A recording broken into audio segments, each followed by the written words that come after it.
लखनऊ में हुई लूट और पुलिस की ताबड़तोड़ कार्रवाई, 48 घंटे में करोड़ों का माल बरामद।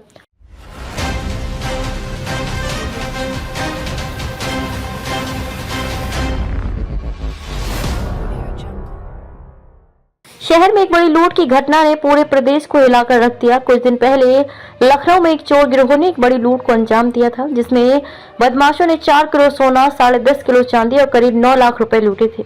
ये घटना शहर के एक प्रमुख इलाके में हुई, जहां दिन दहाड़े इस लूट को अंजाम दिया गया। यह एक सोची समझी साजिश थी, जो कि पूरी योजना के तहत की गई थी। लुटेरों ने इस वारदात को अंजाम देने के बाद इलाके में आतंक फैला दिया, लेकिन लखनऊ पुलिस ने तत्परता दिखाते हुए महज 48 घंटों के भीतर लूटे गए माल का अधिकांश हिस्सा बरामद कर लिया। इसके साथ ही पुलिस ने इस मामले में कुछ अहम सुराग भी हासिल किए हैं, जिससे अब फरार बदमाशों की गिरफ्तारी का रास्ता भी साफ होता दिख रहा है। लूट की वारदात और योजना।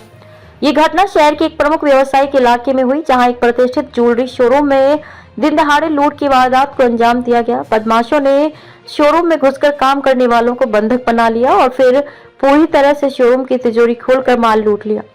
लुटेरों ने एक बेहद सुनियोजित तरीके से ये वारदात की। उनके पास हथियार थे और उन्होंने किसी भी तरह से किसी को भी नुकसान न पहुंचाने की पूरी कोशिश की। शोरूम में घुसने से पहले उन्होंने बाहर निगरानी रखी और फिर शोरूम के कर्मचारियों को बंधक बना लिया। लुटेरे 4 किलो सोना, 10.5 किलो चांदी और करीब 9 लाख रुपए लेकर भाग गए। ये एक बड़ी मात्रा में लूटी गई संपत्ति थी, जो लखनऊ के पुलिस विभाग के लिए एक गंभीर चुनौती थी। शोरूम के कर्मचारियों और आसपास के लोगों ने तुरंत पुलिस को सूचित किया, लेकिन लुटेरे इस दौरान किसी भी पुलिस कार्रवाई से पहले ही फरार हो गए थे। पुलिस के लिए ये केस एक बड़ी चुनौती बन गया, क्योंकि लूट की ये घटना पूरे शहर में चर्चा का विषय बन चुकी थी। पुलिस की त्वरित कार्रवाई। लखनऊ पुलिस को इस मामले की जानकारी मिलने के बाद उन्होंने तुरंत ही कार्रवाई शुरू कर दी। पुलिस ने इलाके में स्थित सीसीटीवी कैमरों को खंगालना शुरू किया, साथ ही आसपास के लोगों से पूछताछ की। जांच में ये सामने आया कि लुटेरे एक सफेद रंग की कार में सवार थे और उनका तरीका अत्यंत संगठित था। इसके बाद पुलिस ने अपने मुख्य नेटवर्क को सक्रिय किया और लूट के माल की तलाश शुरू कर दी। लखनऊ पुलिस के उच्च अधिकारियों ने इस मामले में त्वरित कार्यवाही करने के लिए एक विशेष टीम बनाई। पुलिस ने सूझबूझ से कई संभावित ठिकानों पर छापेमारी की और 48 घंटे के भीतर लूटे गए माल का अधिकांश हिस्सा बरामद कर लिया। पुलिस ने 4 किलो सोना, 10.5 किलो चांदी और करीब 13 लाख रुपए से अधिक की रकम बरामद की। ये लूट की घटना और पुलिस की त्वरित कार्रवाई दोनों ही चर्चा का विषय बने। बरामद माल और गिरफ्तारी।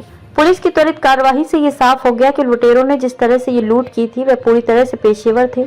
लूटे गए माल को छुपाने के लिए उन्होंने विभिन्न जगहों पर उसे छुपा रखा था। पुलिस ने इन छिपे हुए ठिकानों का पता लगाकर छापेमारी की और बड़ी मात्रा में सोना, चांदी और नकद बरामद किया। खास बात यह थी कि पुलिस ने 6 किलो सोना, 12.5 किलो चांदी और 13 लाख रुपए से अधिक की रकम बरामद की, जो कि लूटे के माल का एक बड़ा हिस्सा था। इसके अलावा पुलिस ने यह भी बताया कि 2 अन्य फरार बदमाशों की तलाश की जा रही है, जो इस घटना में शामिल थे। पुलिस ने बताया कि छापेमारी के दौरान कुछ अहम सुराग हाथ लगे हैं, जिनकी मदद से अब उन दोनों बदमाशों को गिरफ्तार किया जा सकता है। पुलिस की टीम अब इन फरार बदमाशों की गिरफ्तारी के लिए कड़ी मेहनत कर रही है और उन्हें जल्द ही पकड़ने की उम्मीद जताई जा रही है। पुलिस का मुख्य नेटवर्क और सामूहिक प्रयास। लखनऊ पुलिस की सफलता में उनके मुख्य नेटवर्क और सामूहिक प्रयासों का भी बड़ा योगदान रहा। पुलिस के पास एक मजबूत नेटवर्क है, जो संदिग्ध गतिविधियों की जानकारी तुरंत ही अधिकारियों तक पहुंचाता है। इस बार भी पुलिस ने अपनी पूरी टीम को सक्रिय किया और बिना किसी देरी की जांच शुरू की।